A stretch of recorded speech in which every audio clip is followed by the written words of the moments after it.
how to market and grow local businesses.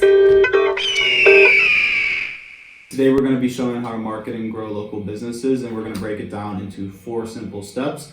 This video is not going to cover how to find a lead. That's going to be separate. We're just going to talk about once you already have a lead, you have a potential business client, how to actually grow their business. So starting off is finding their niche. So you want to go in a little bit about niches and how it could be different for each niche.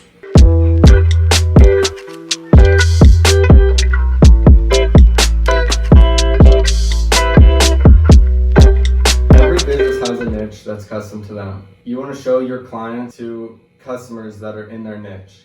People that are in their niche are more likely to buy from that business. But every niche is different, and it's always important that you take the time to study their niche and think backwards of who are the type of people who are going to purchase their product or service, because there's over 7 billion people on earth. There are needs for every niche out there. You know, you might not like cats, but there's a big cat niche out there. Each niche has its own people that love and will support and spend money in that niche. So it's really good to take time and research that niche, spend time with the owner, and think about who are the types of people that are going to actually buy. Because if you're marketing anything for that business, it doesn't matter if you show it to somebody who's not a customer. That's why we don't like billboard ads, because if you put a billboard out there, it's going to show it to 100% of people. But if you have a plumbing ad, maybe only 3% of people are actually interested in plumbing. So by knowing where that niche is with detailed targeting ads, you could show ads to those niches of people, because you don't want to waste marketing money and show your ads to people that aren't going to buy your end product, or get followers of people who aren't going to purchase. So it's good to study that niche and think backwards, well, how might this person end up buying my product, and then show your ads to all those people. Well, you could even go deep into that niche. Once you research that niche, you could find out all the interior components that make up that niche. Once we find their needs, after their niche is decided and we find the needs for that niche and study that, then we can see which of our methods and techniques are most effective to work with that business. Because as we stated before, every business is different, every business has needs that are for them. So we find our techniques that work with that business. So there goes into number 2, is focusing on their needs.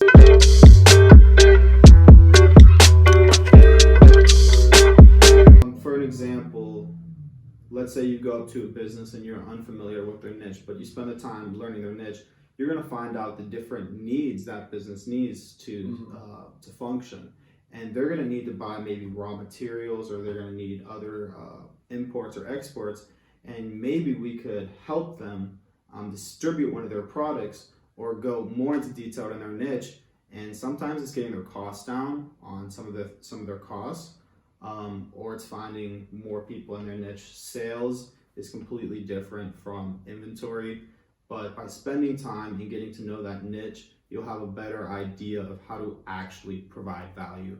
Because we don't just want to take their money and do nothing with it. We want to show them a return on their investment. And so if they have a profitable business and they make profit off of us, they will keep us around every month. By being open and creating a relationship with someone, you could state your value and state your services of what you want to provide. But at the end of the day, listen to them and ask them, what are they looking for?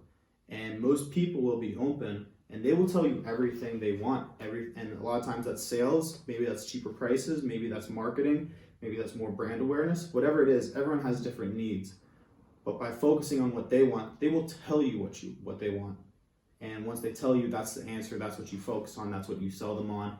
You find a way to get what they want. Find a way to provide something they're lacking in, or something that could be stronger, providing them with value that makes them money, with something that can expand their brand, the different needs of each niche. And when you know what the niche needs that you're going to go into, then you could explain everything that's required and what the best avenues for that business are. Yeah, you're going to be essentially just trying to open them up so they tell you what they want, and then you're going to be focusing on how can we find that. Now that they told us the price they get this at, or now that they told us that they want more customers or more sales, now we got to think backwards and think, okay, how are we actually going to get them more sales? It's turning our services into value. At that point, we're not selling products, we're not selling services. we're selling value. By like focusing on their needs, they're gonna get the most benefit out of your service. Yeah. Because like you could do all of this stuff for them, but they might not even need that, and they might not even want that type of service. Yeah. And they're not gonna like want to keep you around. No, yeah, definitely. If you're not adding value. Providing what they need most efficiently, least cost effective, and most profitable in the most profitable way. Yeah, we've had many people that we'll go out to and we'll state that we could sell websites and build websites for them, and we could have closed them just on that, but by learning more about their business, that's not ultimately what somebody wants or what they need. Depending on how someone delivers business, we do a lot of business virtually and online. Some businesses conduct all their business from just people they know. So sometimes take a step back and not focus on what we're trying to sell them, but on what they want, and you'll get a better relationship. They'll be happier, and we'll be able to put out good quality work and not just try to make money off somebody, but try to actually provide real value. And that's going to keep repeat customers coming to you.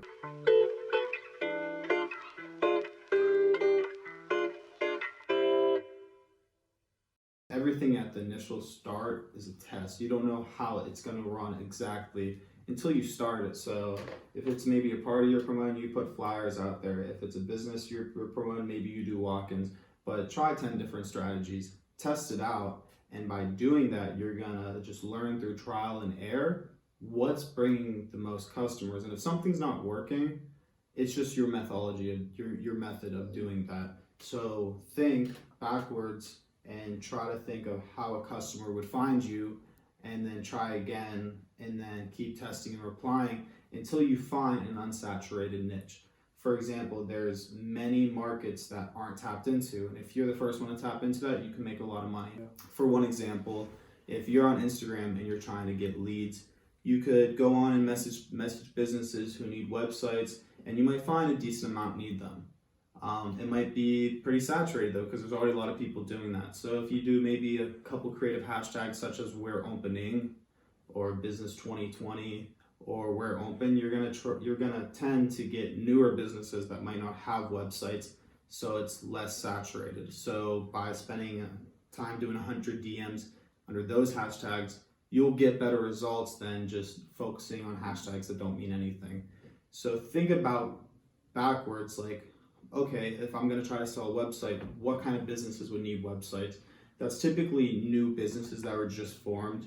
They might just have started a social media, and they might be conducting business on an online platform, but don't have a website. So those people, we will try to focus on websites because it's going to be a higher rate of return than focusing on people who already have sites, which is not that we can't sell them on a new site, but it's way easier to find someone who doesn't have a site, but they have a business. So think backwards. With websites and new businesses, some businesses aren't looking for a website, and I know it sounds crazy, but some businesses don't like websites, don't want one for their business for whatever reason. And like if you go to find a business that's been established for a while and they don't really want a website or anything, it's one thing, but it's good to go on those hashtags and find the recent ones, because new businesses are just starting out. They've never been approached by a marketing team or someone that can provide that service for them. So we look for those people. Yeah, and we'll try past techniques that have worked, and we'll think of new techniques. And sometimes a lot of the new techniques will start doing better, so we start developing and adapting new ways to find new clients or success. But once you find a market that's unsaturated, that takes us to our fourth step. By testing out a lot of different ways, you'll eventually find a market that's not competitive in your area. So you then exploit it and try to find as many clients or sales as you can before it's saturated, because eventually it's going to get saturated. People will hear about it.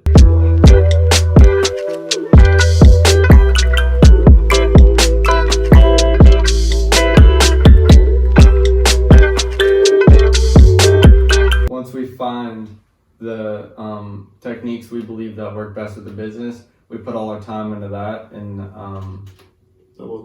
double down on those, because we have found that those are most successful. So we narrow it down to the most successful methods of bringing their business more clients or more sales or a bigger reach, whatever they specifically want. or need. And the second you find an unsaturated market, there's going to be a good amount of profit in it, and wherever there's money at, there's always going to be millions of people trying to hear and get involved and try to compete and undercut, and that's what happens eventually. So the second you find an unsaturated market, you got to spend all your time and get as much out of it as you can before other people start competing and undercutting and there aren't the same margins, because that's how every market opens. Starts off unsaturated, and then more people start seeing and hearing about it. They get in and they'll do it cheaper, and next thing you know, there's not much money to be made off of it.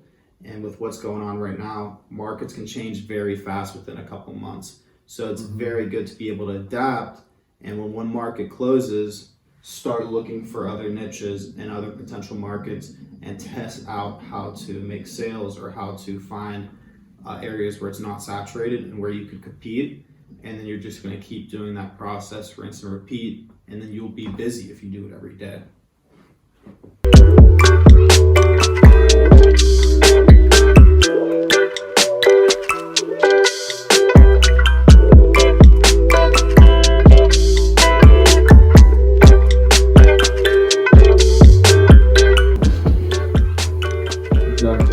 You guys want to say anything else?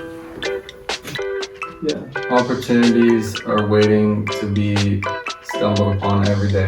And the more you put yourself out, the more you try and seize opportunities, the more you trip into them.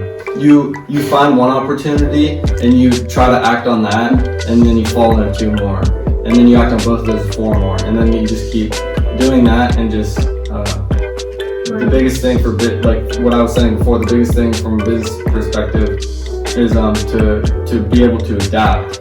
If your business is not able to adapt, it's going to fail at one point or another, because the market's always changing.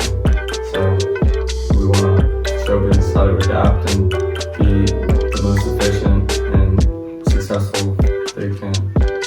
Yeah. Yeah, that was a word you wrote. I think that's it.